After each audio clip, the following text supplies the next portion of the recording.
proud of the way that the guys just put in the shit. Hey, what's it like in Brazil right now? Is it warm? Yeah. It's always hot, huh? Yeah. You really suck.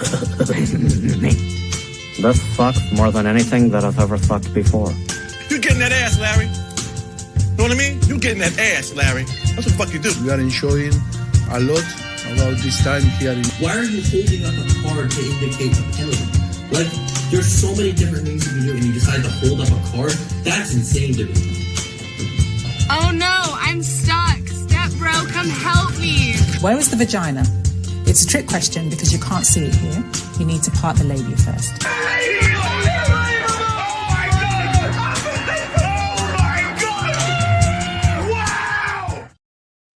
Oh, that last clip cheered me up a little, Brett. Just a little. Just all right. We'll give a straight red card. I'm going to try to control whatever irritation is lingering in my skull right now based on some things I'm reading. Good luck on that for me. I wanted to start out. We are going to get to the turdies. The turdies are a little later in the month.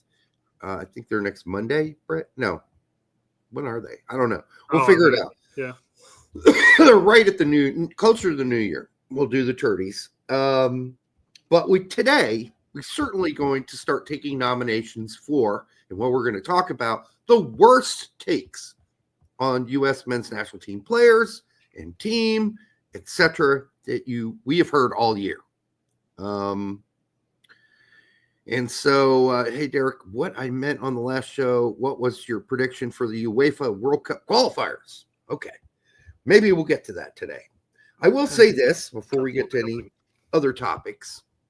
I did watch the ESPN special on whatever it was, the 90s, the Vancouver riots after Vancouver lost the Stanley Cup. And one of the first girls who was part of the riot and smashed things and acted like a fucking moron after her team lost and destroyed her own town along with hundreds of other dipshits. She said, you know, what's really scary is we're all capable of anarchy and rioting. No, we're not. No, we're not. There were a couple hundred of you idiots. Okay. So no, we're not all capable of it. I don't think Brett would walk out of, let's say the Colts lost the Super Bowl. He went to the game. He's walking out. He's going to be, you know what? I'm going to tear up my own town. That's what I'm going to do. I'm going to tear up my own town. I'm going to smash in cars, beat people up, throw bricks into windows and businesses. No, that's not a normal thing. So quit justifying your own slob activities, your own slob brain by saying all of us are capable of it. No, we're not. You were capable of it because you're a fucking idiot. Period. End of story. We'll start off there for the night. Anthony, thank you. I know you warned us this was coming. We appreciate it for the $50. Hypothetically speaking. Yeah. Thanks for that 50, man. Yeah, that's a big rare to see the pink super chats, but we appreciate it. Yeah, pink. All right. You got to part the labia, right? You got to part the labia to get there. All right. Hypothetically speaking, if USA makes it to the semifinals, would that be worth it considering we might be losing out on dual nats while Poach is manager? Because that mostly likely won't happen. It looks like we're losing out on dual nats too. Yeah, no, we've been irritated about this. And I had a conversation with one of Edgar's friends and said, listen. Yeah, I got the build up. Yeah, there's just an interview with Nathaniel Brown. He said, no, never talked to anybody at U.S. Soccer. No, nobody's reached out to me. Never talked to Poach. Henri Chase is basically saying the same thing. Yeah. Those would be losses for sure. And we will get into it in depth later, Anthony. But go ahead. But I guess this question, would it be worth having Poach and making it to the semifinals, but losing out on the dual nats?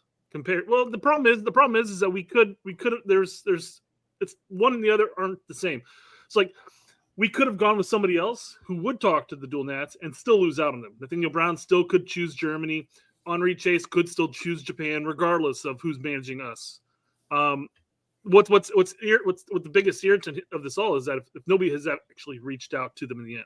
Now, I don't know from that article.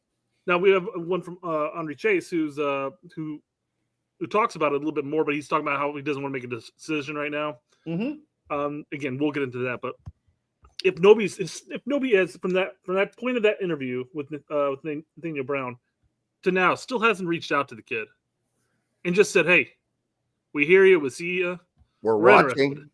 So then at that point, then the ball's in his court. Continuing to say, "Hey, great game, that was an awesome goal." Just keep it in there. Whatever. Just reach out. Give him a fucking phone call, write him a text, whatever. Send him your sperm in the mail. Whatever it takes. Kumar brings up a good point, though. Coaches calling in coaching, but coaching's been a part of our youth system too, though. Yeah, coaching was never a threat to. He was never a threat to be lost in the first place necessarily. Not like Henri Chase, and certainly not like Nathaniel Brown. And somebody else is like, well, there's Jedi. Why would he be? Well, Jedi's 27. He's got 5 good years left. Really is a left back at his top form. Unless he stays in amazing health and never gets injured. Remains an athletic freak, yeah. And who's to say that Jedi doesn't get injured? He's certainly Nathaniel Brown better than Lund by a long shot. And it's obvious. All right, for the 69 of you already here, giggity, thank you for being here. Tonight, I am drinking, by the way, a Rusty Nail, which was, you can see the big cube, big ball, ice cube ball in there. Mm-hmm, yeah. So that is Drambuie and Black Label Scotch whiskey. Hopefully you got your shaker right next to you because that doesn't look like that big of a drink. No, I got more. Yeah. I got more. But yeah, that's a big-ass ball, right? Yeah. I mean, so it's taking up most of the glass anyhow, so there's not much in here. Because I didn't want to get... Yeah, that's the idea behind the tumbler ice cube is that it's it's all for aesthetics at that point. But it consumes like 85% of that cup. It does. But it does keep everything nice and cool. By the way, that was Frank Sinatra's favorite drink or alcohol drink. The Rusty Nail. Not the Rusty Trombone, which is another thing altogether. Yeah, exactly. So, Anthony, I guess to answer your question, Derek, would you take him not reaching out to doing that but making the semifinals? Or would it be worth it, I guess? I don't think this is one of those situations where it's an either or. He needs to do both. Or I'd like him to do both. But I think for the future, being as young as Nathaniel Brown and Henri Chase are, that they need to be recruited, period. I guess to change the scenario of this question, would you take a semifinal appearance if it meant we would be void of potential dual nats for 1 or for 2 years of that cycle? What does a semifinal performance really mean? Does it mean we can laugh at Mexico and say, "Hey, you guys never made it"? I guess, but I mean, does it mean Americans across the country are jizzing all over the walls about the U.S. men's soccer team and soccer in general? I don't know. A semifinal appearance could spark it. Could spark something. Maybe with some naysayers. Could. I do want to also put out there that this is to the Pulisic homies who came after me a couple years ago after my Pulisic jokes. It's pretty obvious that he's not a virgin anymore, just to be pretty clear that he and Alexa Melton are obviously doing something because she's living with him there in Milan. She was at the I don't know if she's there full time, but she's certainly been there for a while, for several games, and then for the big fancy gala not long ago. So good for him. And listen, there's nothing wrong with being a virgin. If he wanted to save himself for marriage, we'd all have to respect that, wouldn't we? Meanwhile, doesn't look like he's done that. He is a very religious dude, though. I will say that. Anyhow, just to get those guys off of my back, It was a joke, guys. It was a joke. No need to send your homies after me, CP. I'm good. I was a joke.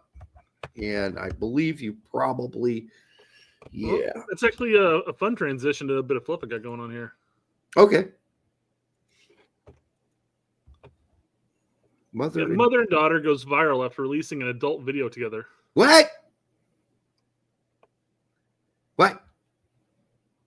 And this guy says, I don't want to live on this planet anymore. Like, you're going to kill yourself off of that? Like, this is horrible? Of course it's not good.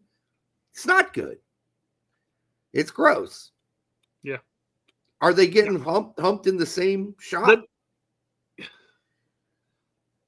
Assuming that the video is them sharing a guy, it's still fucked. It's beyond fucked. They can't make out together because that's incest. That would be against the law. If they live in the United States, they'd be arrested tomorrow. So they couldn't do that, as far as I understand it. I may be wrong, but yeah, I'm sure they're just sharing a guy or guys. What if it's like the Woody Allen effect? Maybe they're not related. Let's see. Well, if they're not related, then they're not related. All right. Then bad this title, is not, but yeah, it's not a story. Yeah, regardless. I mean, it's still a Link, story. Stepdaughter and stepmother film adult porn together. Yeah. As Rocky mentions here, the hub is considered going viral now. Funnily enough, that goes right to the next segment here. The hub is apparently pulling out of Florida. Yeah. Due to age verification law. Oh, what do you know? Pretty soon they'll have to pull out of every state. All the southern ones in Indiana. Not every state, I guess. Yeah. I mean, this is just a waste of time by all of them. A simple VPN, and you're done. You can go wherever you want, and you can pretend you're from fucking France, for Christ's sake. So why are we doing this? I don't know.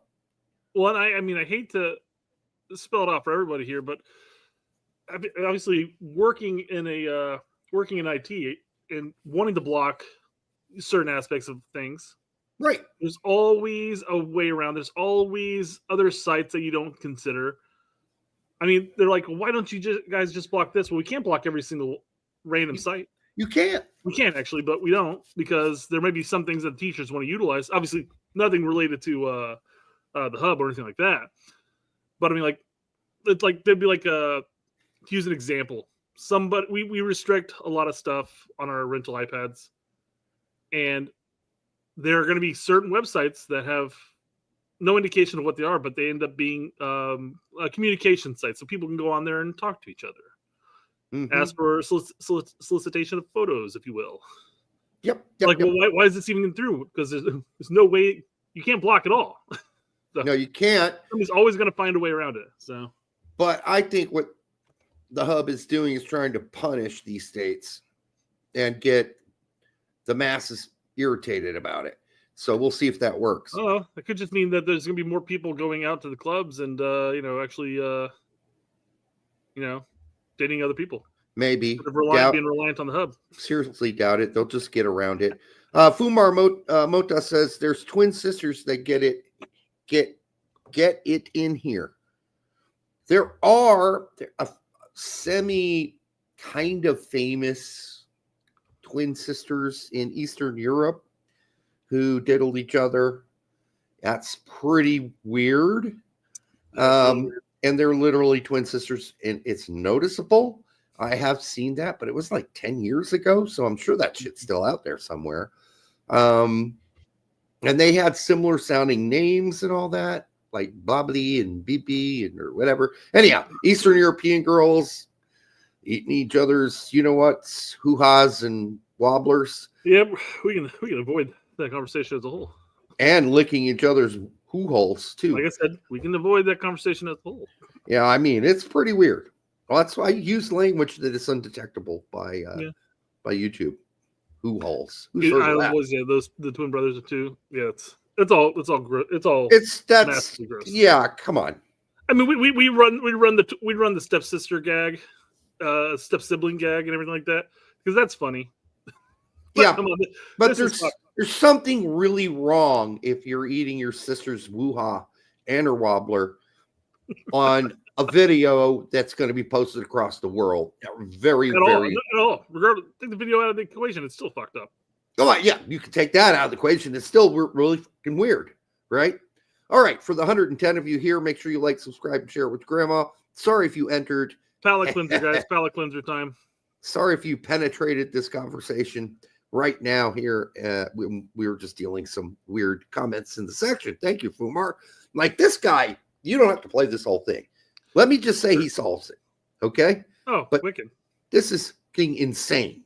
Who does this? So I want to preface this by saying that for Christmas, my daughter got me a Rubik's Cube. Have you ever had one? I had one when I was younger and never solved it and ended up getting thrown away or sold in a garage sale. I don't know. And I'm looking at the thing. The kids have all messed around with it and everything like that. I'm looking at it going like, I'm never going to do this. Fuck that. It's just going to sit there. There'll be decoration more so than anything. I think the best I ever got was 4 sides. And then I'd lose interest. I just couldn't do it. You start making a little bit of headway, and all of a sudden there's just one white square that you're like, how the fuck am I going to get this over there? I know. There's always one thing that just wasn't right. And there were all these books written about how to solve the Rubik's Cube. You know, there's an entire state in the South, that doesn't have access to the hub anymore that might start doing stuff like this. No, they're not, Brett. They're going to get a VPN and they're just going to keep jerking it. I'm just going to say, when he this guy right here, he's we're going to watch this video here in a second, but he's juggling them around while solving them. And you know that there are girls watching this video wondering about the finger dexterity, if you will. Maybe so, but he's still going back to his hotel room and waxing his dolphin. All right. Because look at this guy. All right. All right. I'm not playing the music because I don't know what music is going around with it. I mean, how much time solving the cube by doing this? How much time did it take him to master this?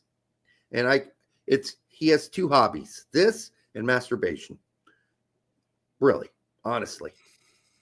That's it. It's unreal what he does. That he solves, he just turns them just a little hair bit every time. He catches it, just a little turn. He's obviously focused on one in particular first. But he's got to catch all those fuckers too. He's got 2 done right there, yeah. Yep, he's already done with 2. And I was just keeping an eye on it, where it goes. Yep. God, it's just unbelievable. There is nothing wrong with masturbation, TK57. That's my prime. Anyhow, yeah. So well done from this kid. Amazing. Really amazing. Amazing. The amount of time that it would have taken, you have to see the world differently completely to sit there and master the Rubik's Cube in general. Right. And the speed, they look at the speed trials and stuff. They look at it and they put it down. They start the time and done like 3 seconds. You just have to be able to view the world completely different than 99.9% of the people out there. Yeah, for sure. By the way, tonight I am drinking my last Duvel. And I love this glass because it's a Duvel glass. And you can't see it, but it gives you a chart on how much foam should be poured when you pour this beer. It actually gives you a little lines here on the side that tell you how big the head should be if you're pouring it properly. That's a little snobby. It's a little snobby, but, it's a Duvel, and it's a really great beer. All right. So, got a... we can play audio on this. Doesn't matter if we do. George here goes, I'm crying. Costa Rica 3rd Division football looks incredible, absolutely incredible. However, I will flat out say that it's actually Guatemala. Yeah. But still. I love this field. It is so hilarious. I saw this and I'm like, this looks like Rocket League right here. I love the hill. Yeah. There's someone calling the game. Yeah, why aren't you? This is hilarious. I mean, if you can play on this pitch, you can play anywhere. You can play anywhere. Yeah. I love how they use the hill. Like right there, he's like, I'm going to kick it against the hill. Like it's fucking indoor soccer. I love it. The guy that was chasing after him, you make one cut and you're like, oh shit, gotta slow down now. Because slowing down on a flat pitch is one thing, but man, slowing down on that hill going up the hill, that's completely different. It's kind of funny. This is the flattest space they can find to fit a miniature soccer field in, and then they spray painted the fucking lines on there. Yeah. All right. Okay, that's enough. Yeah. I love it though. Yeah. Oh my goodness. Kind of fun. Kind of fun. All right. Oh, by the way, I was on Will's show last night. If you haven't seen that, MLS Moves, go check it out. We talked about the Reina thing. And Will brought me on because, he very much an MLS guy. And he's like, well, you guys knows are how big of an MLS guy you are. Well, he knows we aren't haters, right? Fair. We have MLS teams we support. Hell, we have a USL team we support. So that's why he brought me on to talk about that issue, because he thought it'd be cool, or in some ways he wouldn't be offended if Reina came. And I just had to spell out why some people are offended by the idea of Reina going to LA Galaxy, which we will talk about more as well here tonight as we quote. And really irritating just to start off the show, by the way, to read somebody say you're a liar. Thank you, Colin Reese. I'm not a liar. In fact, I don't think we've ever said, we could go through it, but number one, Wallace did write a whole fucking article about bringing Reina on a loan to LA Galaxy. It's a whole article, dude. Did you miss it somehow? How did you double down on it too? And he doubled down on it. And then Pulisic doubled down on defending on his idea that Reina should have never left and gone to Dortmund early on his career. And he has just stayed and played 200 games in MLS. That's all we were saying. And those are quotes. Fucking quotes. So don't call us liars. Quotes. You know what that means? They said it. They wrote it. You said Pulisic said it about Gio, but I believe you meant to say Donovan said it. Oh, yeah. Donovan said it about Gio. Did I say Pulisic? Yeah. Jesus Christ. All right. So Ben Fassier, he goes, he's a proponent for promotion relegation. Says the USA has a gigantic soccer fan market that will explode as soon as promotion relegation system is announced in the U.S. Imagine if the U.S. Hispanics Latino population of 60 million plus had a fair chance to build their own clubs that can win their way to the U.S. top level. Ben, my friend. Yes, that's all you're going to be able to do. Imagine it. I'm sorry. You're going to just have to keep on imagining it and imagining it some more, because it just ain't happening in MLS. Well, you beat me to it there. The only way it's going to happen at this point is if everybody, all these lower teams, these possible lower teams, these Hispanic teams that want to go, these Latino populations that want to have a team to go all the way up to the top, starts supporting USL. USL is the only one that's talked about potentially going into a promotion relegation system. But even they won't pull the trigger. Not yet, no. Because when they were talking about it seriously, all the managers of the bigger clubs that are still in USL all threw a fit. They all threw a fit. Hey, we paid to be in this league, and now what? You're going to send us down to League One? Fuck you. Not happening. So you're going to see how hard it is even in USL, who has everything to gain by doing something like that. Everything in the world to gain. Now you're going to tell me a bunch of billionaires in MLS are going to be talked into that? Fuck no, dude. They got all the money. They got every which way to stop it from happening, and they will until a miracle happens. Because that is what it's going to take, folks. A fucking miracle. Well, at this point, USL may have to eventually pull the trigger and try something different, because MLS is just going to keep knocking down on your markets and just keep stealing teams. Your markets. like I'll use Indianapolis as an example, and we'll get into that. Not even that by any means, because I don't have the one where we talked about Indy 11 moving up to Grand Park. But at some point, MLS is going to corner every major market, and USL is going to be held on to maybe the Tulsas of the world. But then again, MLS Next Pro can go in there and just steal those markets too. Yep. So at some point, USL is probably going to have to try to do something different. And maybe it is going to be, hey, we're going to start implementing promotion relegation and, go from there. Maybe it is, but based on my experiences talking with CEOs of USL teams, it's not going to happen.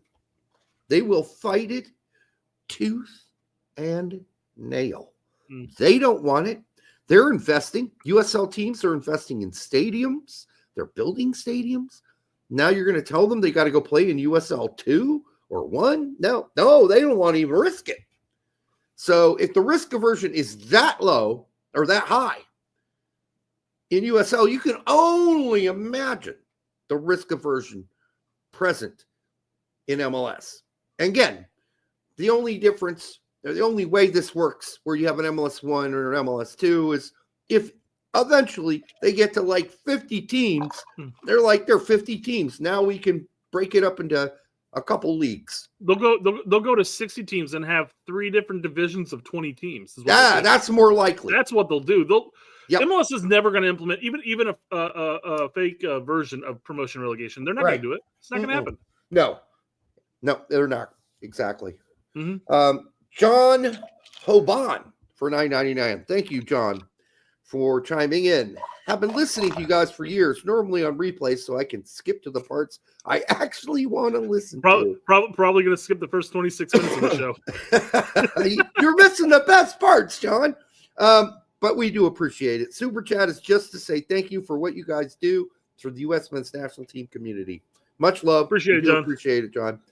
For the 138 of you in here right now, both on X and on YouTube, make sure you like, subscribe, and share with your grandma. We do appreciate it. And give your stepsister a kiss on the cheek. All right. What else we got? I mean, we got a lot. We got a lot. $2 says offer to let Maloney and Brown tag taking your butt, your ass. What is wrong with him lately? What's wrong with Larry? I mean, you could. I don't think a $2 is going to do it. You're going to have to pay me a lot more money to watch Maloney and Brown hammer me. All right. Well, maybe I don't know if he's saying that that's one way to get the dual net on our team. I mean, we've been saying it could be a flattering. It could be a flattering $2 he just sent your way, Derek. Maybe so. It could be. It could be. But I do appreciate the fantasy of it, Larry. Do it for America. I don't think that's going to win them over. I really don't. Fucking some hairy German American is not going to win them over. All right. So, yeah. Anyhow. So, going off the conversation we just had, USL teams building stadiums is amazing. New stadiums across the U.S. is another sign of growth. Big news, Oakland Roots. We got new proposal for a permanent stadium in Oakland. Is it a sign of growth? Or is it a sign of investment in hope of growth? I think it's the latter, because I do not think, looking at the arc of most USL teams and the number of people going to the games and the number of people watching the games on TV, that there is actual growth. There's growth in investment. Is there growth in interest? That's what we need to see. Wasn't there I don't want to make a guaranteed on this by any means, but didn't USL's championship match pull in more views than MLS's championship match? I don't think so. I thought I saw that somewhere. Maybe I misread that something. I can't imagine. Can't imagine. But there's no way. I thought I saw some. At least people know MLS exists, right? Yeah. The casual fans know MLS exists. They don't even know USL exists. This stadium down here looks like a massive stadium proposal. Look how big it is. 2 rows, etc. 2 sections of. They will never fill that, except for when Taylor Swift shows up. So interesting. Mind you, maybe this is a case of just being them playing in a smaller stadium. But Oakland Roots sold out all 4 of their home games in 2019 fall season, averaging 4,900 fans. That's 2019. What the hell? Why don't they have more up-to-date attendance? Averaging 4,900 people? Yeah. Okay. But they sold out, so that depends on the stadium they're playing in, man. All right. Well, that's 5,000 people, and this stadium's going to hold, what, 20? No, guarantee that not. 18? It's got to hold more than 10. Then why build it? What's the point? They're going to use it when it's not used for soccer, for like shows and Taylor Swift concerts. Guaranteed. That's just what they're doing in Indy 11, building that stadium downtown. Same thing. It was, okay, for the soccer team, but also for concerts and entertainment. Taylor Swift's a bad example because that's going to be more like a football stadium than anything. Well, whatever, Yeah, I get your point, though. I get your point. 311, whatever. 11. Wow. They maybe want to stay in their old stadium if they want to sell it. Whoa. 311. Amber is the color of your energy. It's arguably one of my least favorite songs by them. It is. Not one of my favorite bands at all. But hey, if you like them, don't take my advice. I like the first album they had out, but I'm all nostalgic. That was back when I was like in 5th or 6th grade range. Yeah, you were in middle school. You're just growing pubic hair. Of course, you liked it. Yeah. It was experimenting with all those genres of music, except for country. Fuck country. Oh, I thought you were going somewhere else with the experimenting thing. That was the point, Derek. All right. Well done. All right. So Football Final Frontier says Indiana is pooping off with teams. What the hell? Pooping. They're pooping off. Hey, by the way, shout out to the Indiana Hoosiers who are going to beat Notre Dame in the college football playoffs on Friday. That's tomorrow at 8 p.m. They're going to beat Notre Dame. People are going to go, wow, okay, they're for real. They're going to win that game. They're a better team. They might not have better talent. They got a better team and a better coach. They're going to win that game. Here we go. Surely you meant popping. I'm surely he did. And Indiana's just pooping teams all over the place, man. He should have wrote you back and said, I did mean that, and quit calling me Shirley. That would have been perfect. So, Northern Indiana Football Club. Is this South Bend? I mean, not South Bend. Where is this? Back to South Bend. Yeah, there you go. Yeah. Okay. Yeah. That's way up north. They're not fucking really around with that. Yeah. That's practically Chicago almost. But we also have more clubs in Indiana popping off too, or pooping off too. Now this one is Midwest Premier League, so I don't know. Was that like 4th or 5th or just amateur?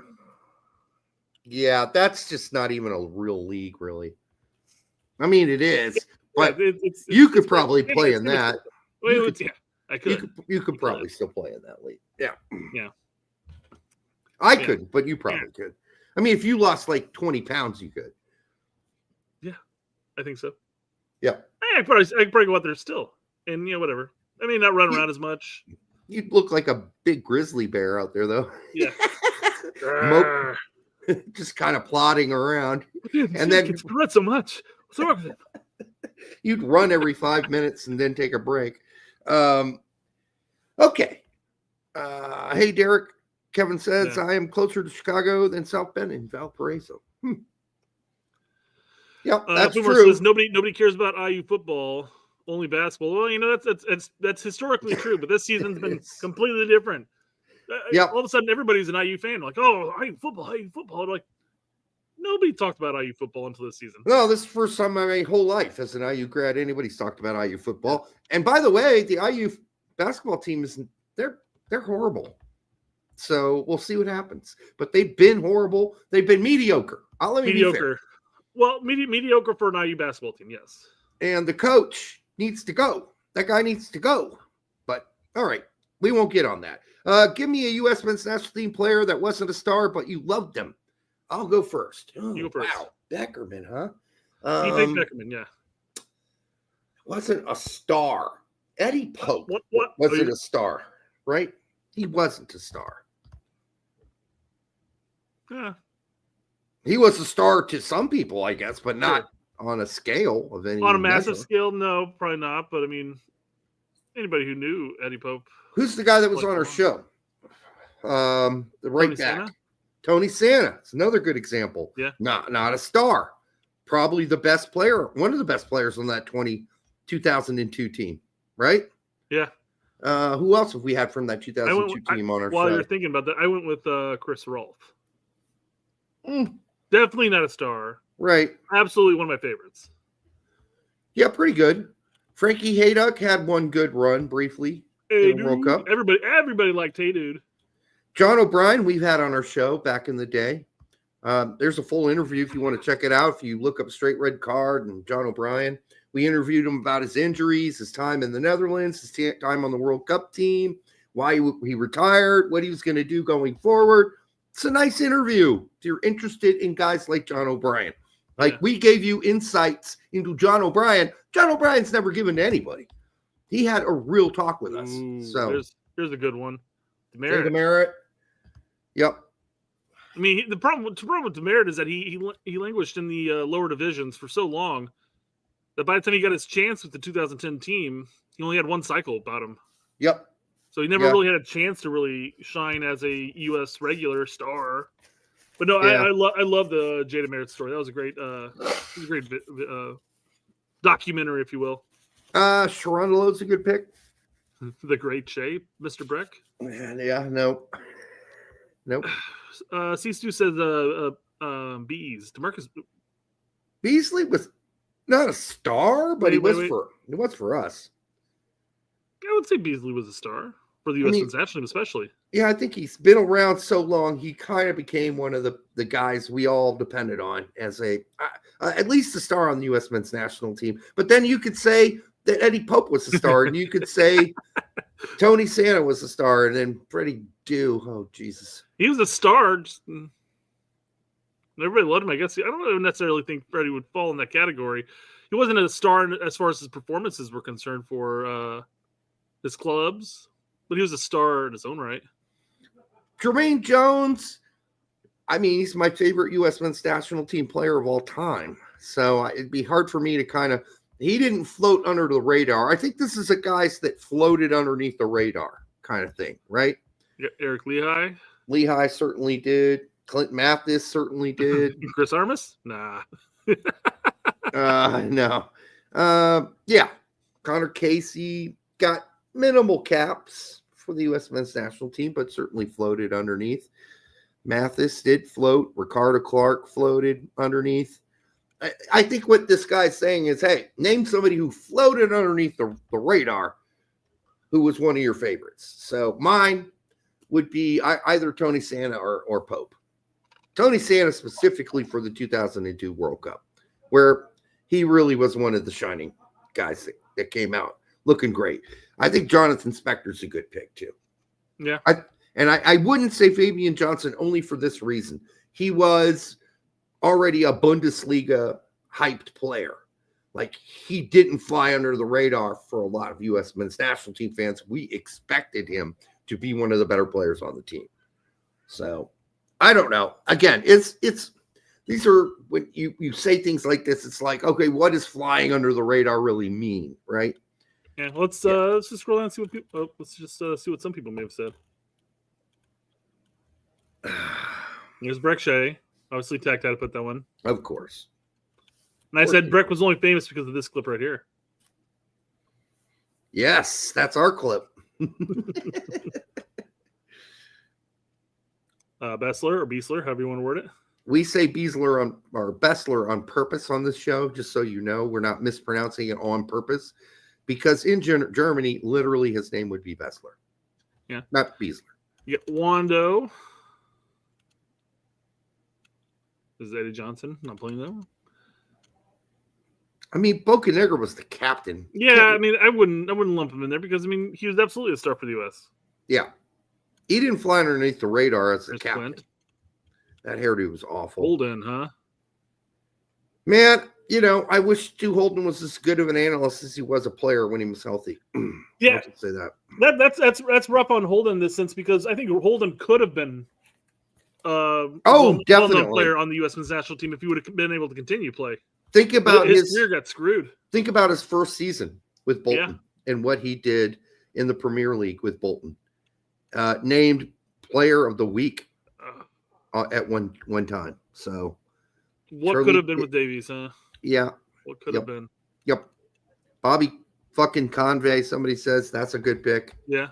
Although that was sort of a fleeting thing. What he did for Reading was great, and then it just after a couple seasons it went away. Roy Wegerle's a real old school pick. He's simply flying underneath the radar because nobody knows who the fuck he is. I do, QPR, but others are not going to know that name. So anyhow, that's enough of this. Jimmy Conrad, what could have been? No. Oh my God. Camp Cupcake. Jimmy. That's what I'm going to call him. Jimmy Camp Cupcake Conrad. So Lee Wynn's an interesting one. Because he was a very talented kid. And he only got a couple of chances really with the national team. Yep. It's a shame. I think his time in Vietnam really killed his opportunities because he came back and at that point it was already like 26 or whatever. Yeah. But he got paid the big bucks. Spencer, I can't do Harks. He was the captain. He didn't fly underneath the radar. I mean, he did for the most of the. But if you were a fan back then, as I was, I knew who the fuck John Harks was. He did not fly under the radar at all. He was captain of the team. He was one of the only guys over in Europe with Sheffield Wednesday for a while. They did a whole 60 minutes spot on John Harks, breaking new ground for American players. Like, he was news back then, actual news. So, even in mainstream things like 60 Minutes, which was kind of crazy. All right, that's enough of this shit. We do appreciate all the names you threw at us. Dooley would be a good one, too. I don't think anybody knows who Thomas Dooley is to this day. Yeah. So, I wanted to bring up something you brought up earlier about Nathaniel Brown. We talked about him briefly. We talked about the dual nats and stuff like that. But Chuckney 92 Soccer says, some have brought this up already, but US had a choice this summer in 2023 to either court a two Bundesliga player or a Serie B player, although he wasn't at Parma at the point. They chose the latter, and since then, basically saying US Soccer had a choice either going for Nathaniel Brown, who's in second division, or going for Christopher Lund. Did they really, or could they have done both? That's kind of like what Marcus was saying. Couldn't they have done both? Yes, they could have. So, you can suck cock and also jerk two guys off at the same time. It's very possible. So this is the conversation you were having with Bob Morocco, talking about whether or not somebody's talked to Nathaniel Brown. And he said, hey, nope, they talked to Brown. He wasn't interested in making the jump. I suspect that he wanted to see how far he can go with Germany. You followed up with saying Brown literally said in an interview 2 weeks ago that he never talked to anybody about U.S. Soccer. It was a Frankfurt article. And he says both Edgar and I have heard opposite. But then he posts the article where it legitimately says there has been no contact. It's too early to say. Now, you tagged me and said, make it make sense, basically. Yeah. And the only thing that I can make sense from this is that maybe because. Did you just freeze? Or did I just freeze? Somebody's frozen here. Who's frozen? Anybody? No? Is Brett frozen? Or am I frozen? I guess I'm frozen. Okay. R.I.P. Brett. Oh, Brett is frozen. All right. So anyhow, about this particular article, I think he would admit that if he had been contacted. So I don't know where Edgar and his friend here are getting their information. I don't know. Like, I'd like to talk to them personally. I'm not saying whatever they've heard is complete bullshit. It's just that it's been pretty clear. Brett finally gave up. It's been pretty clear that Nathaniel Brown has laid out. There has been absolutely no contact. between him, Poach, and U.S. Soccer. If they have evidence or they have quotes or they have something, I'm not asking them to name sources, but give us some information like, what have you heard? Because he just says, I've heard differently. Well, we thought we had heard differently until we read the article. And then we said we were wrong. But I think they're saying we heard differently and we're not wrong. Well, we're saying we heard differently, but now we're wrong because this guy just clearly stated, the player clearly stated, no, I've never been contacted. And that being the case, that is, unfortunately, that's really irresponsible, honestly. And especially for the last month and a half, 2 months, I've certainly been on this show saying this kid's for real and he needs to be contacted. Well, here's Brett. Internet dropped. Lovely. Let me text Brett back real quick. Like, for good? Let me see. Like, off? Question mark? All right. Because he had all the topics for the show. But I do have the top worst takes. All right. So there's that. We could certainly cover that. I said, like, off, totally gone, internet drop, just disappeared. And Brett says he's typing now. We will get to those, by the way. Anyhow, he's writing now. He needs to reboot the router. Okay, I'll tell him that. Reboot router? Question mark? There we go. He's still typing, apparently. I think he is paying the bills. I think they're both fully employed, he and EB. So anyhow, the point being, I don't think he's been contacted. If I had to give my opinion, there's no way you say that to an interviewer coming to you saying, hey, you know, are you interested in the U.S. men's national team? He's like, well, nobody's contacted me. I mean, you wouldn't say that because that would be, it would look really bad, obviously. It looks really bad for Poach, but it would really look bad if he did have interest in the team. To say, yes, I have been contacted, but I'm not interested. And that is not what he said at all. He did not say that. And so I think I have no internet trying to fix, Brett says. All right. So let's get into some of the worst, and we've already gotten to some of these. But Reina, this is something, and I'm not going to name the person. Okay. This is somebody on Twitter or X. They've been saying this crap for a while. I don't know who Morocco is, Frank. Honestly, he says Morocco is a troll. Let's see here. There we go. Morocco's a troll. I don't know who Bob Morocco is.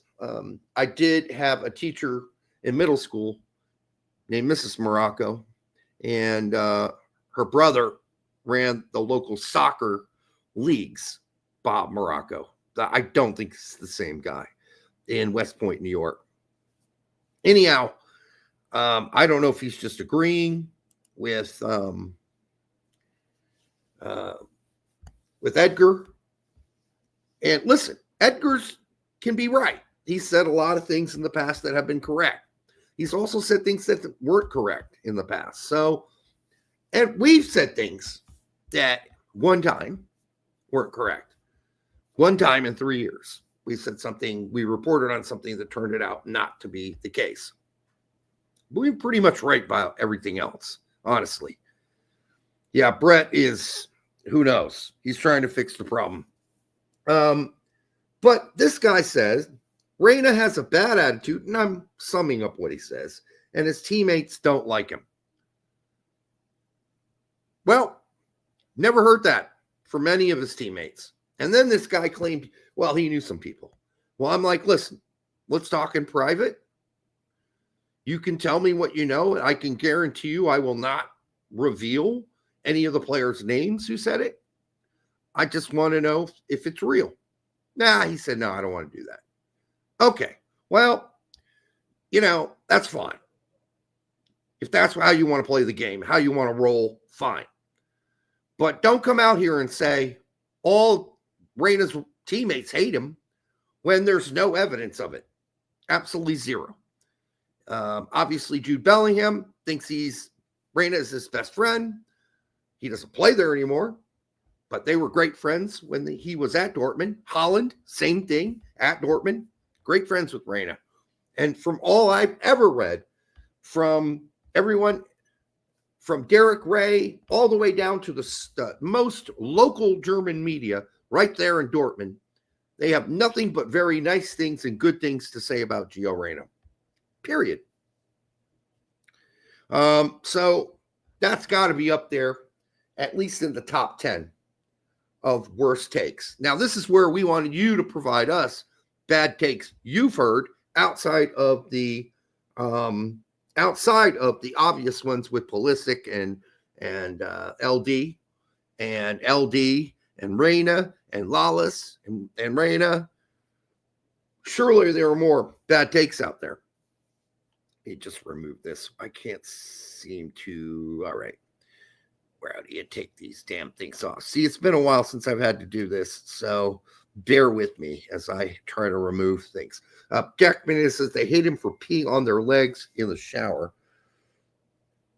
He's in the process, Brett, of rebooting his server. All right, here's another bad take. Steve Cherundolo checks all the boxes for the U.S. men's national team job.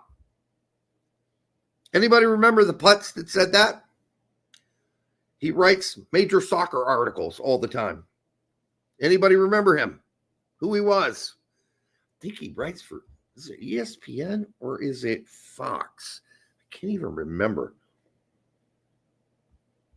Anyhow, he's a major connected person with U.S. soccer, this supposed reporter. It wasn't Jeff Carlisle. Not on this one. McIntyre. Doug McIntyre. Thank you, Fumar, who said he checks all the boxes. And then after Doug McIntyre said that, the freaking media went nuts. There were like 18 articles all about Steve Cherundolo possibly being the next U.S. manager just because of Doug flapping his thin lips and not having any sense to know that when he says things, when you have literally been the talking person, the point person for U.S. soccer to spread their disinformation, if you want to call it that, and then you say something like that, yeah, of course people are going to be like, what the? He must know something. This guy always does the talking points for U.S. soccer. So maybe they were just floating the idea out there to see how pissed off people would be about that. Maybe that was a floater. Maybe Doug was sent out to float something and see if it sunk or swam, like a big turd that it is. And it didn't swim. It sunk. And then maybe they moved on. I don't know. More likely he was just given a phone call and said, hey, we got a long list. You're on it. We might be back to talk to you. Who knows? But for Doug McIntyre to go out there and say Steve Cherundolo ticks all the boxes and should be the next manager of the U.S. men's national team has to be one of the worst takes. Or if it's not a take, worst errands ever run for U.S. soccer. Worst. It was a horrible take. And a lot of us were like, what? Who? I mean, we know who Steve is, but he's relatively even new to managing a big boy team. He's just newly arrived. He's a fresh face in MLS still. And now we're going to hand him the reins of U.S.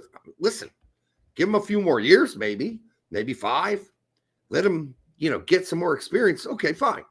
Maybe we'll have that talk.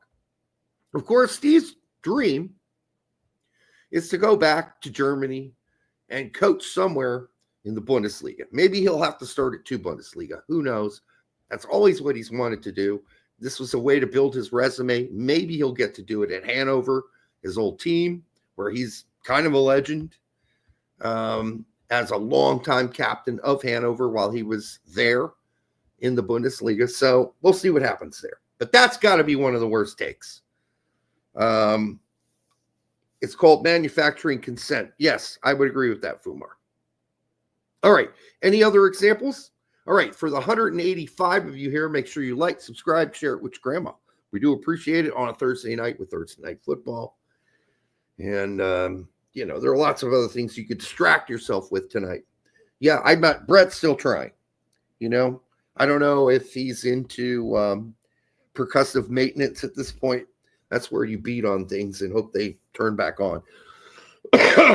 Also, another bad take this year. Pellegrino Matarazzo is going to be the next U.S. men's national team coach, which was published by a couple spots that he was going to be the pick. And I remember texting Pete and going, are you hearing this? Because I'm not hearing squat about this. None of us were hearing that. So we just thought, where is this from?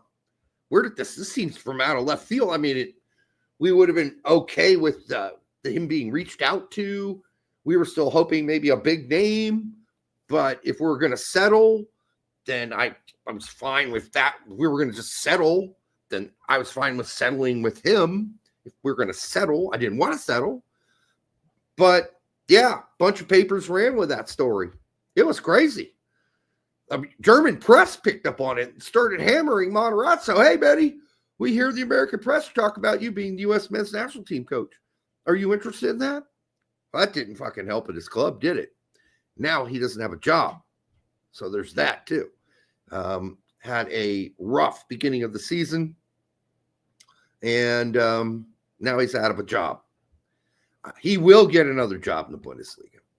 And there's just he's known for taking teams that are dropping or falling and saving them and helping them stay up. I do think Hoffenheim would have stayed up with him at the helm this season, but things were just looking bleak. By the way, they haven't gotten any better since he left. So the grass isn't always greener. That's something to consider that a lot of teams don't consider. The grass is not always greener on the other side.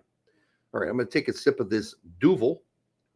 9.7 Belgian Golden Ale. 9.7 ABV. And one of the quality beers out there coming out of Belgium. One of many, honestly. All right, so that was a bad rumor and a bad story, and people ran with that while the rest of us kind of looked at each other like, what? Huh?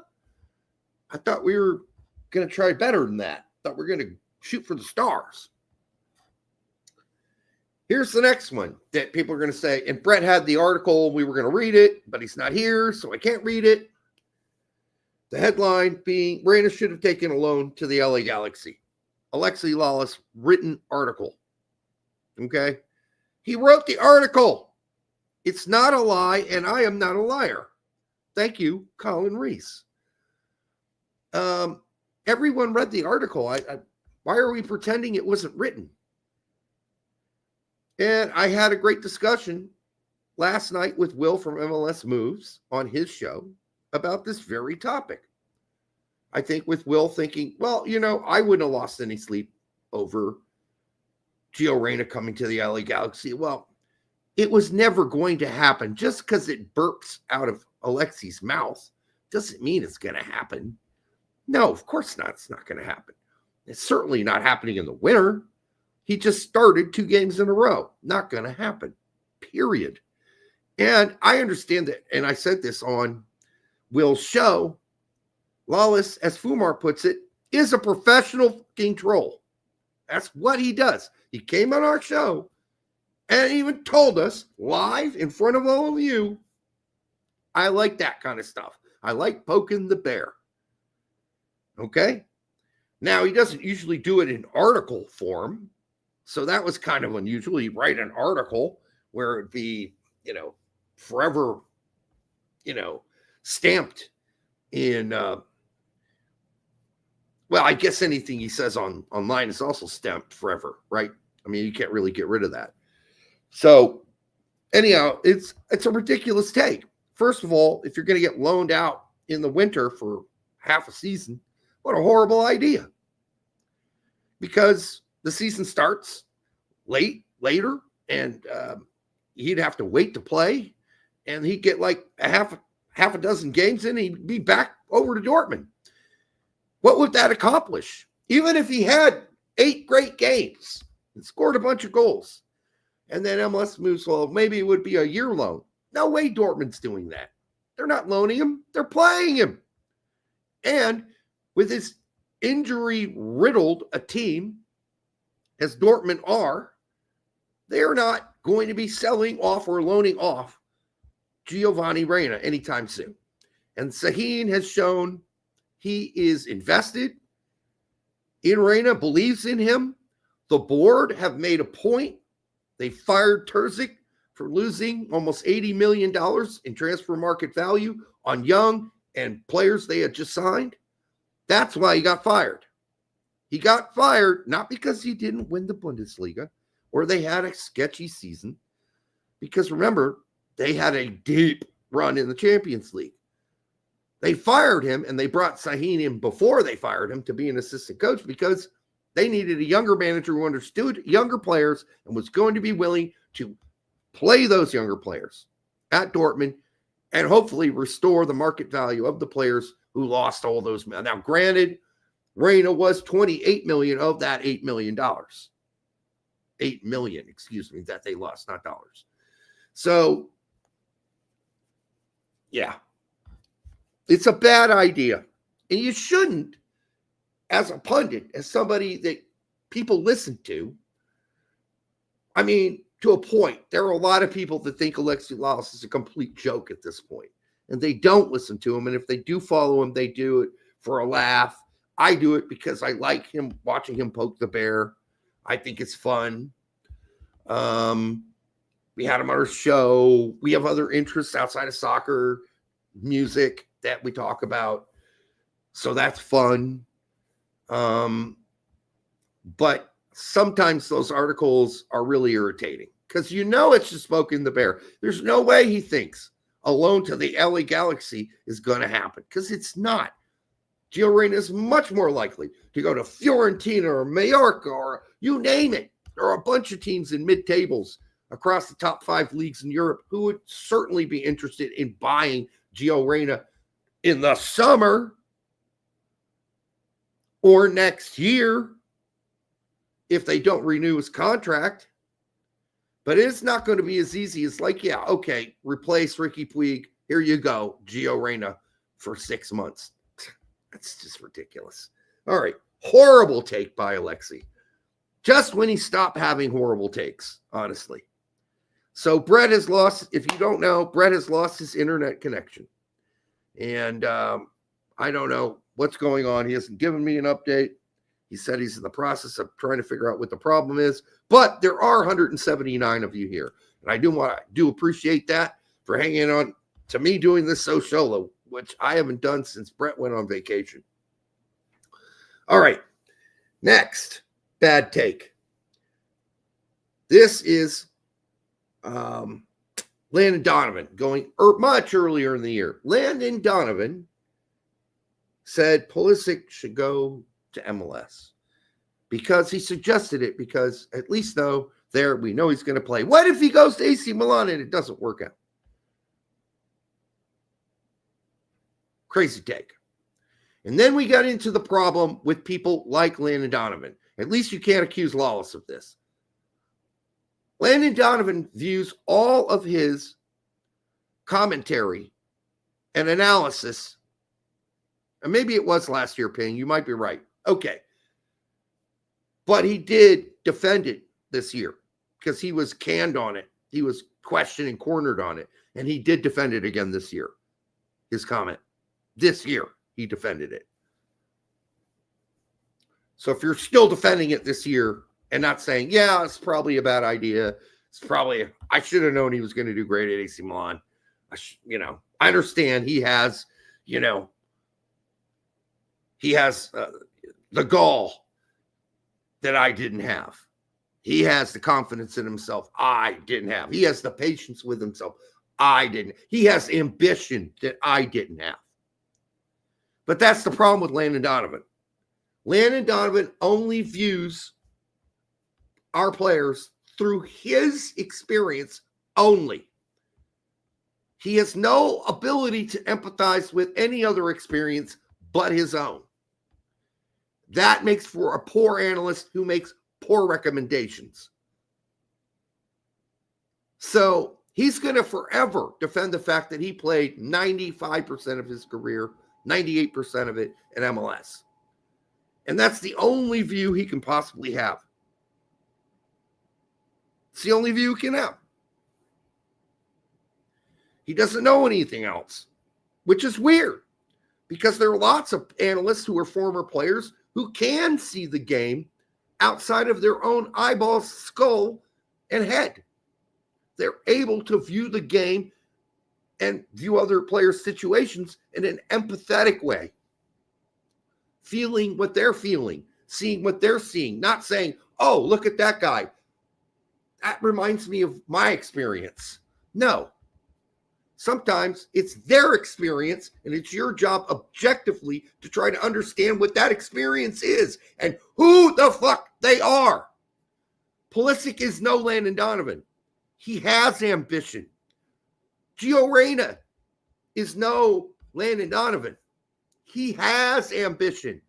And unlike Christian Pulisic, who went to Leverkusen, and just because he wasn't playing, said, I got to get the hell out of here because I got to go play. So I'm going to go back to MLS. Reyna said, I'm fighting. I'm going to fight for my spot. And guess what? He got a spot. He got out of Dortmund too, almost immediately. And then as a teenager, started playing for Dortmund and starting regularly until, this is for a couple of good seasons alongside Holland and Bellingham. Then he got injured. He had ambition, something Donovan doesn't understand because he never had any. Outside of maybe doing well at a World Cup, then maybe he showed that kind of ambition. But it was always within a confined ceiling that you knew was there. You knew the U.S. wasn't going to win the World Cup, and he sure as hell knew that, okay, let's be fair. He tried that stint at Bayern Munich, which failed miserably. Okay. He had two good stints at Everton that I think were pretty good. The first one much better than the second. So anyhow, had to clarify that because he did defend it this year, even though he said it last year. And then again, he went on and doubled down as well on, hey, Reyna should have started his career in MLS. What? Reyna's problems are injuries. There's no guarantee that he wouldn't have got injured had he played his first, 200 games, I think he said, in MLS. He would have, no guarantee he's not getting injured in MLS. In those first 200 games he should have played in MLS before going over. And if you wait that long to go over Dortmund, how much of the experience and training and all the things that Reyna picked up playing for Dortmund, practicing with Dortmund earlier on, would have he have lost? What if he loses all that experience and knowledge that he gained at a young age going over to Dortmund? Was he going to hang out in MLS like Joe Scally and get no playing time? Is that what you want him to do? Sounds like a real stupid idea. It is amazing that a player who was so good for us is such a horrible analyst, that he has no capability of seeing things from a different angle, or at least thinking logically. Like, there's no guarantee he's staying healthy. But, the problem with Donovan, he doesn't even admit the problem's injuries. He thinks he's a professional practicer. Hey, dumbass, he hasn't even been able to practice. He hasn't even been able to practice. Okay? So it's not about him being a professional practicer. It's about him being injured. Injured. Simple as that. All right. So that's another horrible take this year. It's got to be up there. I still haven't seen any horrible. If I missed one, put it back up. If you had a horrible take that I haven't mentioned yet from this year, put it up there. I will read it. All right. One more horrible take. This one is from our friend Jimmy Conrad. It always hurts me to say this, honestly. Because we love Jimmy. But Jimmy's having sort of the same problem that Landon Donovan's having. He has an inability to see outside or objectively look at something outside of his own very nearby and close experience in his own career. At some point, you got to shut that down. You've got to empathize with the situation as it is now. And he can't do it. When it comes to Camp Cupcake, just can't do it. All right. I guess Brett's just, let me see. Update? Question mark? I mean, this is a long shutdown here for my homie. Oh.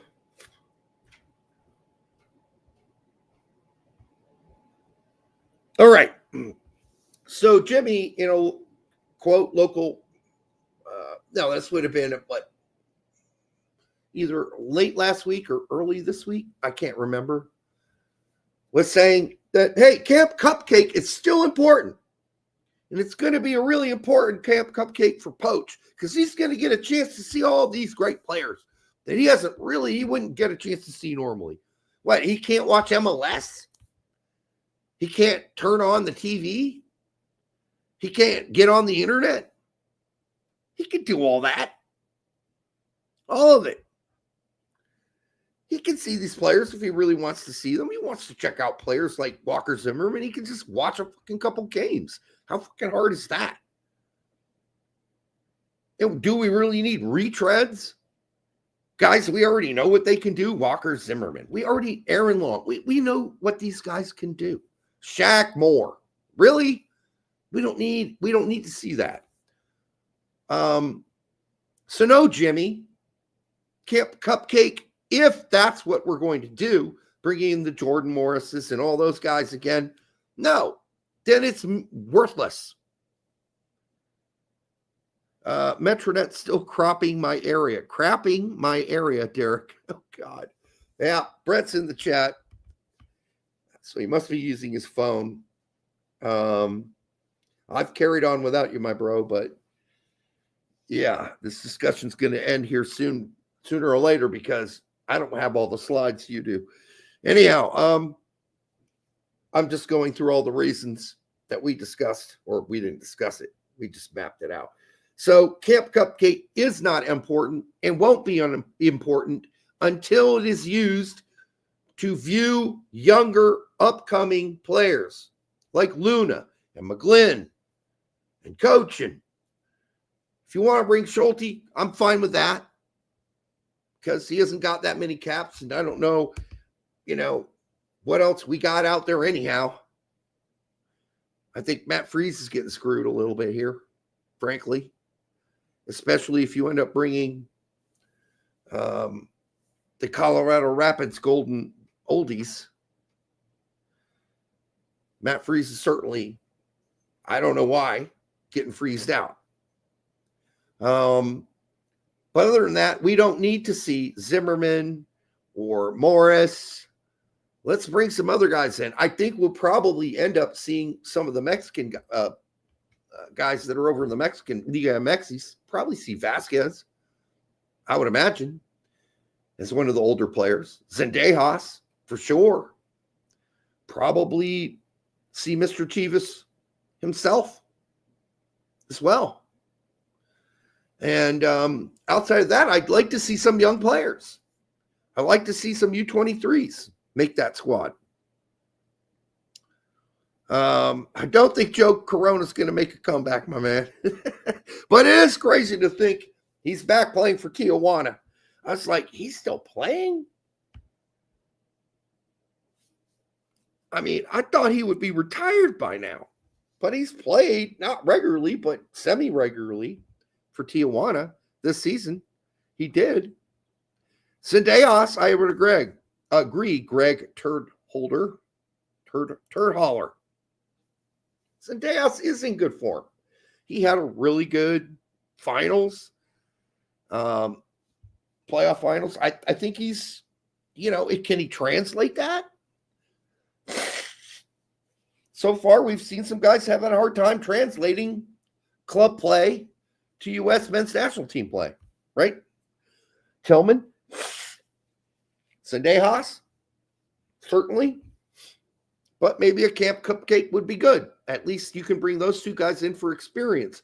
One place we don't have a whole load of young players is up top. That's why I think Zendejas is going to be there. And I do think we'll also see Vasquez. I'm pretty sure of that. As well as our Chivas friend. Players from Europe.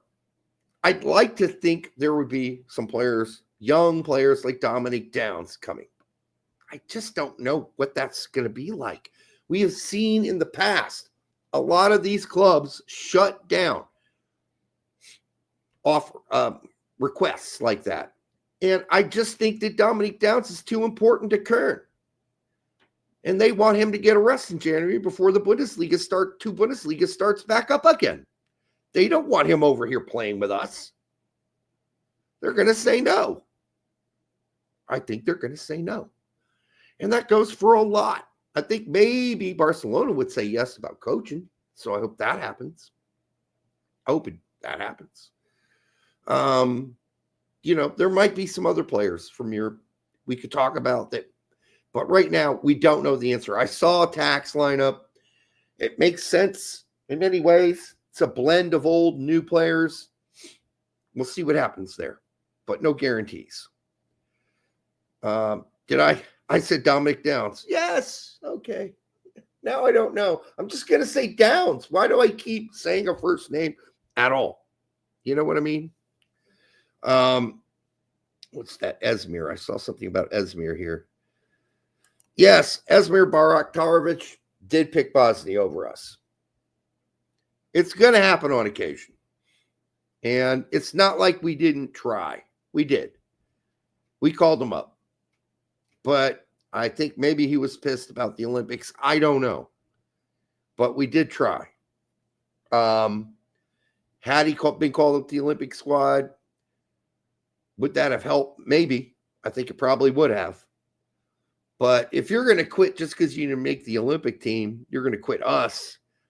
Maybe your bar was too low. Greg Turdhaller says, Derek was crushing Dominic. I was never crushing him. I didn't crush him. I said, hey, wait a minute. Wait a minute. That's all I said about Dominic Downs. Let's wait till he does something. It's a long time ago, though, when he was just a prospect. And I said, let's not get too excited. Let's see him do something. I don't know if that's what you meant, but I don't remember crushing Dominic Downs. Or maybe I was crushing on him in the sense you mean that I thought he was going to be really good.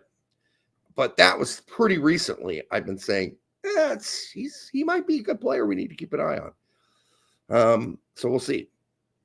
Let's see here. I watch Downs. Reminds me of Haji, but better potential odds of getting him. I think the odds right now are pretty good. I think the challenge for him will be, can he play on a Bundesliga team? Because I think you're going to have to do that. I don't think two Bundesliga is highly enough regarded to get you regular call-ups. I just don't think. You can play the championship, but I think two Bundesliga is like another step too low for Poach as far as he's concerned. I don't think that's why he'd even consider somebody like Max Dietz, right? I think that's off the table. I think you're going to have to play in a bigger, either a Bundesliga championship is, I think, as low as they're going for a second division. That's just my thinking on it. Oh, my God. All right. So it looks like Brett's fucked. He's fucked. Figueroa. Can we be really honest, Bob, about Figueroa? With the youth teams this year, he hasn't been a regular starter against the big teams. Hasn't been massively impressive in his international games for us.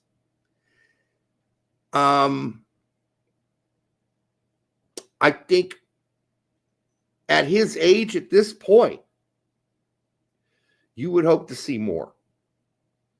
Not writing him off. Not saying won't ever amount to anything. Just saying so far, I don't think he's blowing anybody's dick off.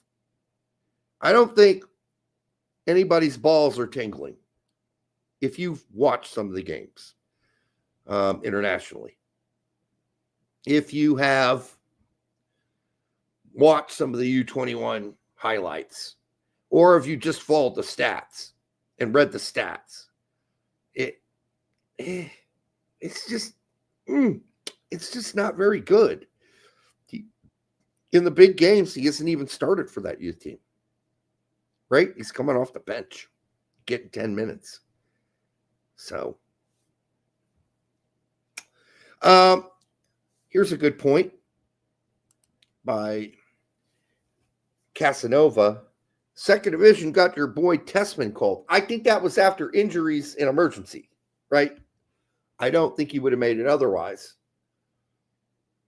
I don't. I maybe he would have. I don't know for sure, but yeah, I think Serie B call-ups are pretty questionable.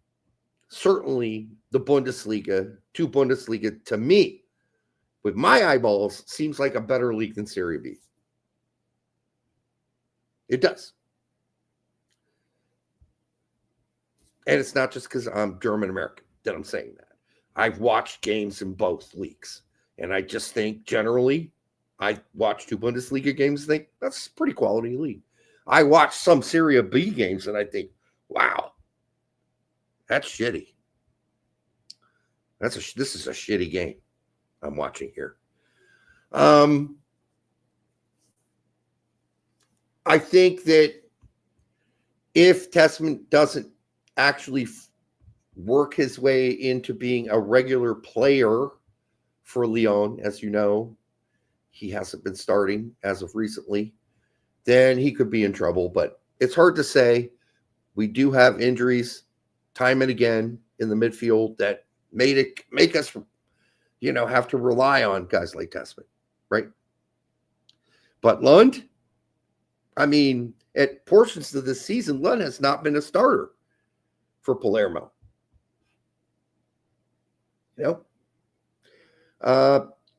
So my memory might be shit, Jack, but Dietz did not play in the Olympics. My memory is shit, by the way. You're probably right. I think maybe he was injured, though, at the time, wasn't he? Maybe I'm wrong. All right. Tessman played in Italy. No shit, Sherlock. I know he played in Italy. He played for Venezia. Italy won 4 World Cups. It doesn't matter that he started in Serie B as a teenager. Oh, okay. All right. I'm trying to tell you what I think most people believe, which is I do not think most people think that Serie B is a better league than the two Bundesliga. I just don't think they do. And if you're not good enough to make it with two Bundesliga and your Dietz and your Green, why are you good enough if you're Tessman? I don't know, except for maybe that Tessman was the best player on the team. And it was pretty obvious when he was in Serie B that he was the best player on the team, which is why Lyon went out and bought him. There you go. All right. Let's see. Yeah, agreed. German second division is better than the championship. Some people think that. I don't think Poach thinks that. And I don't think most people think that. The two Bundesliga is better than the championship. I would say that would be a minority view. I would say most people would say that the championship is a better league than the two Bundesliga, and that the two Bundesliga is better than the Serie B. That's generally how I would rank it based on what I've seen and what most people who watch those leagues on a regular basis would say. I mean, listen, it's subjective. It's hard to be ultimately objective about that. We all have different styles we like to watch. Some of us like it more physical. Some of us don't. Some of us like it more defensive. That's rare, but there are people who like good defensive soccer, and there are other people who like to see, people spaz out for 90 minutes, going full balls out for 90 minutes. So there you go. Let's see. The point was, it says, Colin, that Tessman was in Serie B as a teenager. He was playing at a good level for his age. That's true. I wouldn't disagree with that. But people are asking, well, why did Tessman get called up playing in Serie B over players like Dietz, etc., who play in 2 Bundesliga who never get looked at? Hell, Maloney can't even make the team. And my point would be, A, your point, which is good, that he was young, and 2, he's the best player on that team. The best player at Venezia. Which is why they were so offended when he wanted to go. And because they felt like they helped make him. But honestly, as Fumar says, Tessman sucked in the Olympics too. He was not that great. But not many people were great in the Olympics. Let's be really honest about that. They really weren't that great. They just weren't. All right. Anybody have any other comments or thoughts? Colin Reese posts are like farts in an elevator. Okay. Well, I mean, how about farts in your own elevator? You're alone in your own elevator, right? And you let one rip. Kind of pleasurable, right?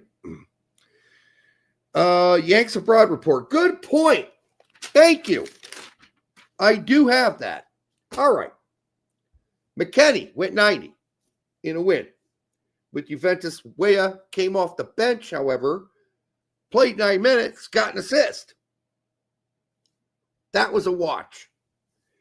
Then Pepe, on this is on Tuesday, got 2 goals in a win, and they absolutely slaughtered the lower division team, who's I'm not even going to bother to try to pronounce their name of that team.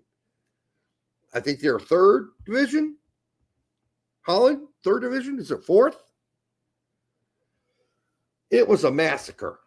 I can't even remember the final score. It's like, what, 6-0? 8-0? It was a massacre. But it was fun to watch Pepe continue to bag more goals. Ledesma got 76 in that win, while Tillman was saved for a later game. He was in the 18. They save certain players who probably need a break. And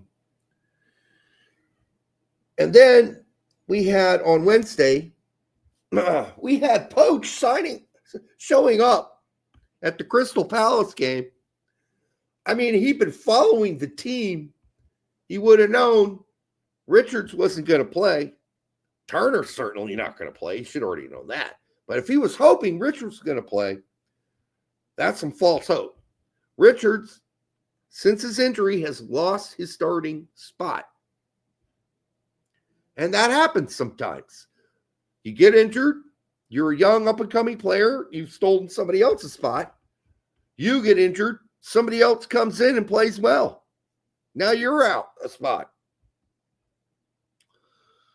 And somebody should have told Poach, you're wasting your time going to the Crystal Palace game, because Richards probably ain't playing, and if he does, it's going to be like 10 minutes. But maybe he was just there to meet him. I don't know. This is a good question from BMR. Are you worried about Richards' lack of playing time? I'm getting worried. I'm getting there. I'm coming around to it. I don't think it's good. And it doesn't help that Crystal Palace kind of turned things around lately. They look like they're playing better. You're not going to want to ruin that by starting to insert other players into that equation.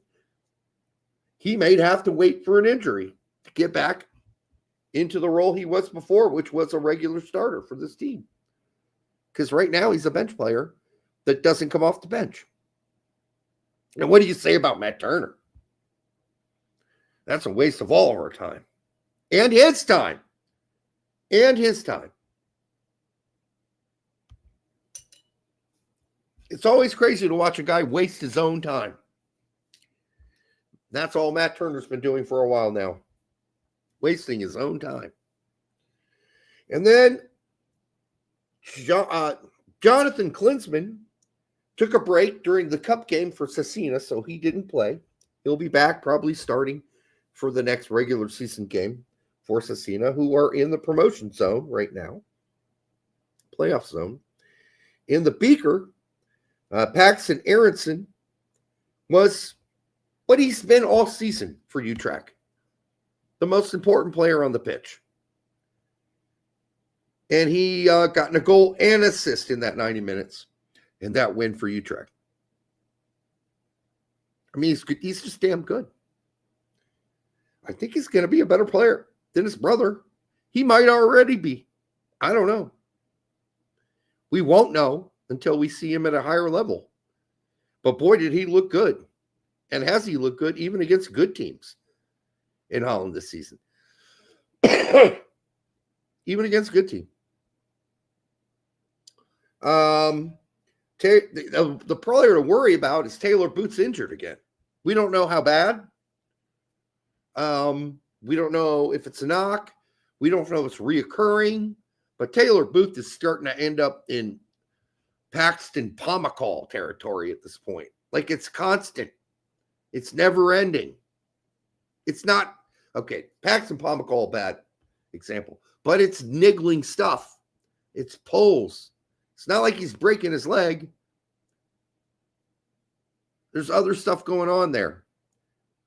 And it might be, it sounds so close to being a sports hernia, honestly.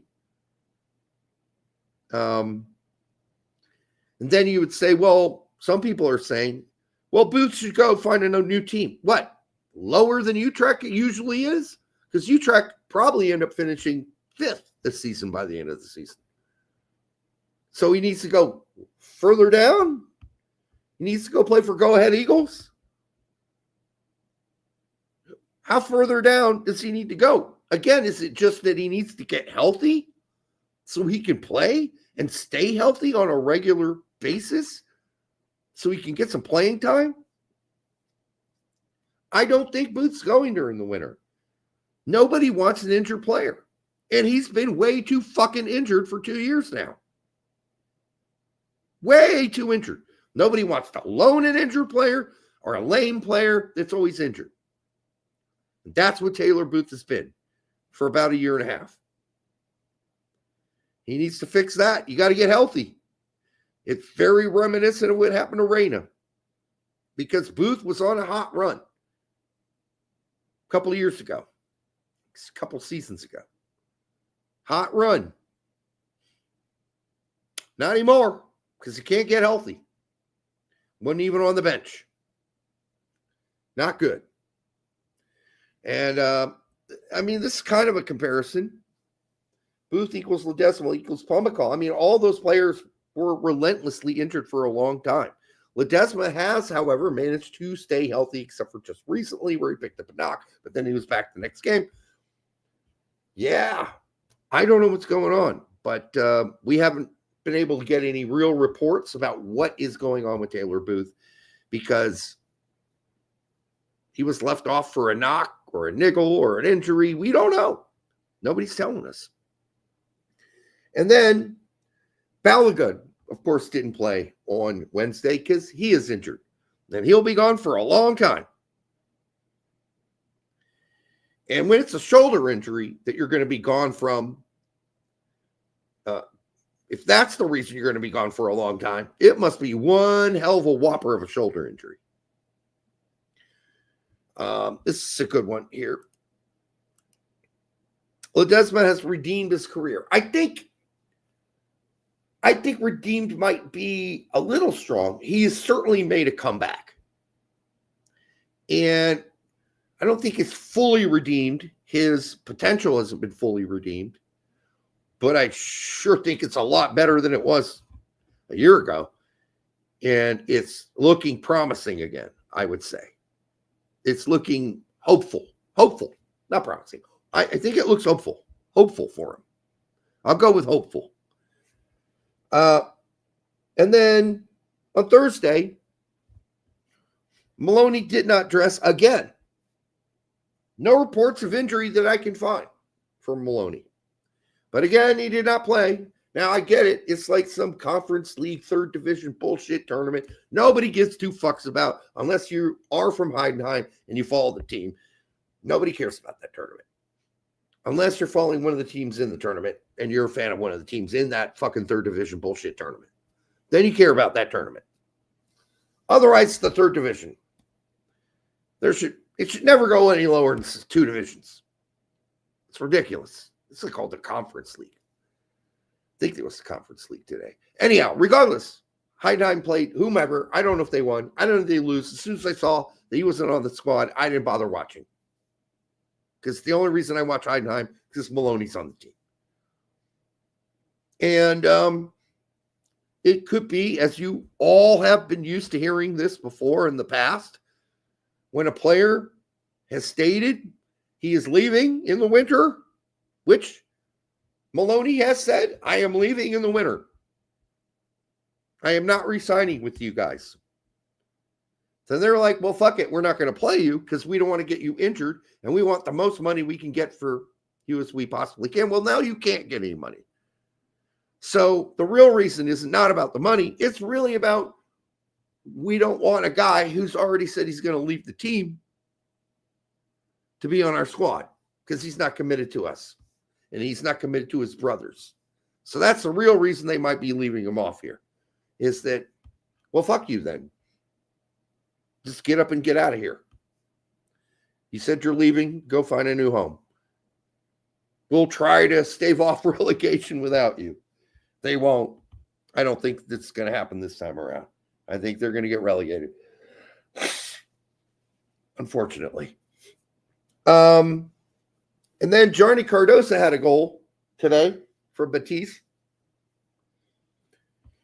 And yeah, it was a bad mistake by the defender. He just kind of ripped him off. And well, the weird thing was his teammate was like almost going to take the ball away from him.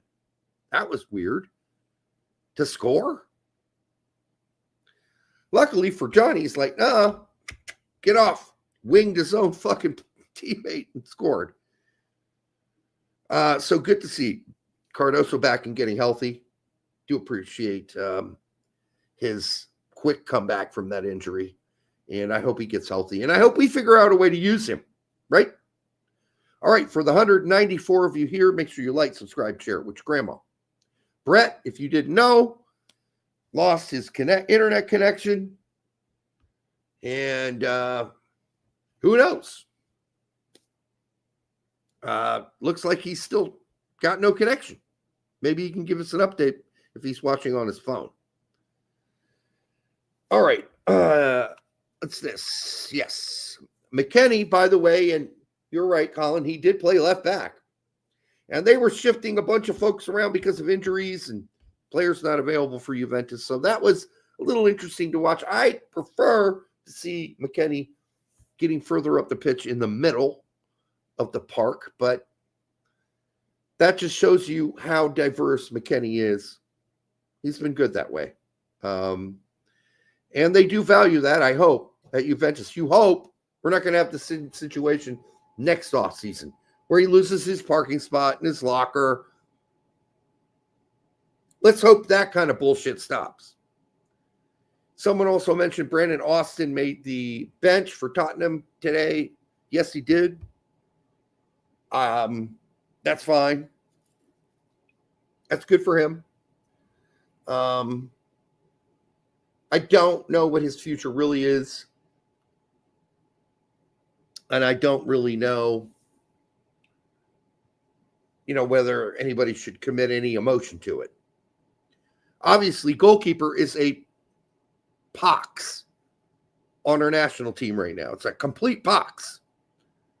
It's a position we used to have an abundance almost my whole lifetime. And now we don't. We don't have an abundance. So there you go. Brendan Austin. BMR says, never heard of him. He has been mentioned on the show before. And it's not like he's done anything. Don't expect him to be called up or to ever start for Tottenham. I just don't think he's done anything that will lead us to believe that would be what would happen next. More likely to go on loan to a championship or a League One team next season. More likely. I'm sure you all also heard that Slonina is going back to Chelsea. That was a short-ass loan that didn't last very long, did it, in League One? I think we all need to start being concerned that Slonina might not be what many people thought he was. And it could be just his confidence. We know how confidence can destroy keepers too. He made some silly errors, lost his starting spot, now doesn't even make the 18, so he's probably gone. Well, probably gone. He is gone. He's going back to Chelsea. There's no way he's sitting in the stands for the rest of the season. He'll go back to the Chelsea loaning party that they have there. And yeah, Isaac, he's young. I mean, he's practically in diapers for a goalkeeper. But there's certain things about his game at his age. Like, he can improve his decision-making. That can happen. How much can he improve his feet? Because that's a problem. There is only one goalkeeper out there right now in the youth ranks that I look at, and we all know who he is, Diego Cochin, and go, that motherfucker could play midfield. He could play midfield in a pinch. He's that good with his feet. Now, what we're looking at and we're waiting on with Cochin is shot stopping. We need to see that. That's the next step. Because we know he's good with his feet. You know who else is good with his feet? Jonathan Klinsmann. But that doesn't mean, at this point, I'm open to anything. I'll be honest with you. But that doesn't mean either of those guys are the future of U.S. soccer goalkeeping. But the fact is, that job's wide open. It's absolutely wide open. It's porn star wide open. It's ginormous. The labia have been parted. We need somebody to fill. And right now, nobody's stepping up with anything but a droopy dinker. We need somebody who's got a rock-hard constitution, who's ready to fill the gap. We don't really have that right now.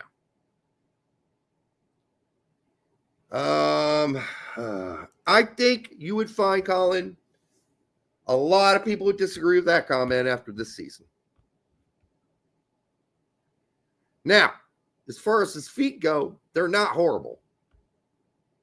They're not egregious like some of the other keepers that we're looking at now or talking about. Shot stopping used to be one of Stefan's best attributes, and we saw that during the Leagues Cup. But regular season, we did not see it. So, it's going to be... Now, here's the thing. Poach likes him. So that's all that counts. Poach likes Stefan. So Stefan's going to go. He's probably going to make the next team. The Camp Cup game. Because that's all that really matters. Does Poach like you? Poach remembered him from the Premier League or from the Cup games. So I think he's probably going to make the team. So there you go. Could you not say this, though? You guys don't know anything, though. That's not how you make an argument. is to call everybody stupid and say they don't know anything. What you do is say, well, that's your opinion, and I disagree with it. Here's why I think Steffen's the best keeper by 100 miles. And then other guys will say, well, I think it's this guy instead. Maybe it's Matt Freese, if you're a Matt Freese guy. If you're a big Matt Freese guy, because you might follow his club team, and his stats are really good this season too. You can make that argument with Matt Freese and his stats. But if we're all arguing about who can play with their feet, and then we can argue if that's really that important. Right now, I just want a really good shot stopper, period. That's what I want, a good shot stopper. All right. That is the Yanks Abroad report for midweek. I've somehow managed to pull off almost 2 hours of this show without Brett. My voice is going out, though, because I had to carry the show by myself. We will be back, and we'll let you know. I'm not exactly sure what the Christmas or holiday Xmas season thing is going to be like, but we will eventually get to the Turdies, which are our awards for the season, where we talk about, well, the Turdies. I mean, it's like the worst of everything, right? I didn't see any. If you have any other suggestions of best or the worst takes of the season, do send us a message on Twitter. Because for the Turdies, we're going to have to pick one. So if there's something we missed for the Turdies, let us know. Let us know. Thank you, by the way, Bob's your uncle, for giving your stepsister a peck on the cheek. And for inviting your grandma over to watch the show with you. Grandmas love this show. It's one of grandmothers across the country love this show. There's just no doubt. All the stats show it in our YouTube stats. Grandmas love this show. Women over 70 love this fucking show. All right. We will be back. I don't know if it's going to be Monday, but we will let you know as soon as we know, because I was going to discuss this live with Brett, but Brett's not here. You know, because his internet went the shitter route. So hopefully he gets that fixed, because all our slides were gone. We had like a bunch of slides and quotes we were going to put up on the screen of what Landon said and what Lawless, all gone. So now you just got to take my word for it that those were the quotes, because those are the quotes we were going to put on the screen. All right. This. Derek, before you go, have you been paying attention to the debates on foreign players on college soccer teams? Okay. Yes, I have. And the plain fact of the matter is that the best college soccer player or the best youth soccer players don't go to college anymore. They go to MLS academies, even some USL academies. They don't go to college. So where are these teams going to get all their good college players? They're going to go to Germany and Europe and try to recruit players from there who can, A, play really good soccer, but B, want an American education. And let's be really honest, the college soccer system hasn't been relevant in this country for at least 5 years, maybe 8. And if people don't know that, then they just haven't been watching how this has been evolving over the last decade. This was going to happen. And it's been slowly happening and evolving for 10 years or more. This is not surprising. Anybody surprised by it just hasn't been paying attention. So anybody complaining about it, well, go ahead and complain. But there are just a lot more. All the top prospects now don't go to college. They go play for MLS academies or they go over to Europe.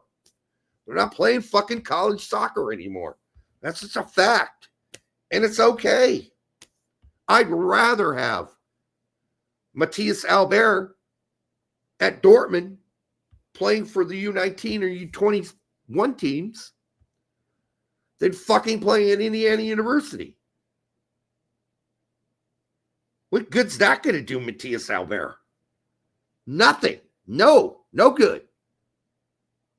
He's over there with Dortmund getting the best training he possibly get, learning as much as he possibly could at the young, tender age of fucking 15. Like, he's not even college eligible anyhow, and won't be for another couple years. But still, he's doing the right thing for himself. So college soccer, as Jasper Redican says, is completely irrelevant and has been for years. Absolutely irrelevant. Just go watch the MLS Super Draft. How relevant is that? Jordan Morris happened years ago. Jordan Morris. Come on, Fumar. That was a long time ago. Long time ago. Over 10 years ago. Jordan Morris. College soccer has been irrelevant for 5 years at least, and maybe more 8. Depends on how you look at it. Are you still going to get some gems now and again out of college soccer? Of course you are. But they're not normally, going forward, going to be the guys that are going to play for the USMNT national team. Those days are over. Those guys are all going to Europe as soon as they fucking possibly can. All of them. Even all our best youth players are in Europe. They're already there. And the ones that are in MLS want to go there. And they want to go there as soon as possible. It's just a fact. Anyhow, for all of you who were here tonight, all 192 of you, thank you for watching and showing up. We will be back when we are back. We'll let you know. We're usually here on Mondays and Thursdays from 8:15 p.m. Eastern Standard Time.